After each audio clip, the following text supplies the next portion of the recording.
Supreme court ने लगाई ED को फटकार, कहा राजनीतिक लड़ाइयां चुनाव में लड़ी जानी चाहिए, जांच एजेंसियों में नहीं।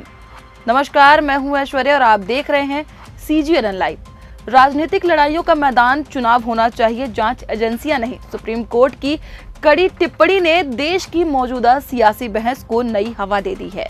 प्रवर्तन निदेशालय की बढ़ती छापेमारी और विपक्षी नेताओं के खिलाफ कार्रवाई को लेकर पहले से ही सवाल उठते रहे हैं। ईडी यानी प्रवर्तन निदेशालय लगातार राजनीतिक दलों के नेताओं के घर छापेमारी कार्रवाई कर रही है और कई मीडिया रिपोर्ट्स के अनुसार विपक्षी दल पार्टियों को निशाना बना रहा है।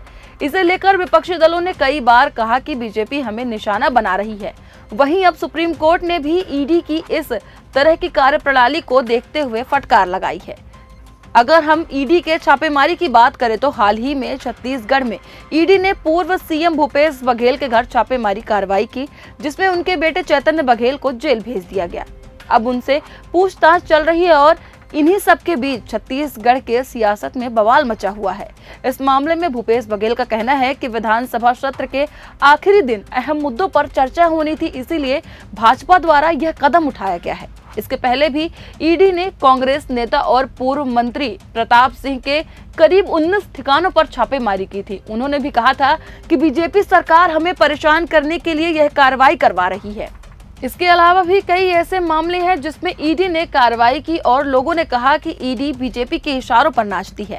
अब इस बात पर कितनी सच्चाई है कितनी नहीं है तो आने वाला समय ही बताएगा। लेकिन अब सुप्रीम कोर्ट ने ईडी को फटकार लगाते हुए कहा कि राजनीतिक लड़ाइयां चुनाव में लड़ी जानी चाहिए, जांच एजेंसियों के माध्यम से नहीं। ये टिप्पणी CGI BR गवाई और जस्टिस के विनोद चंद्रन की बेंच ने Mysore urban development board case के ईडी की अपील की सुनवाई के दौरान दी।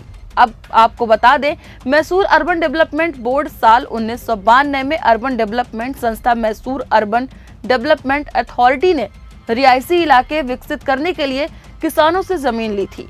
इसके बदले MUDA की इंसेंटिव 50-50 स्कीम के तहत जमीन मालिकों को विकसित भूमि में 50% साइड या वैकल्पिक साइड दी गई है। दरअसल ईडी ने कर्नाटक के मुख्यमंत्री सिद्धार्थ मय्या की पत्नी BM पावर्ती को MUDA केस में समन भेजा था। कर्नाटक हाईकोर्ट ने मार्च में यह समन रद्द कर दिया। ईडी ने इसे सुप्रीम कोर्ट में चुनौती दी थी। सुप्रीम कोर्ट ने आखिर में ईडी की अपील को खारिज कर दिया। अब सवाल यह उठता है कि क्या विपक्षी दल जो कह रहा है वह सही है?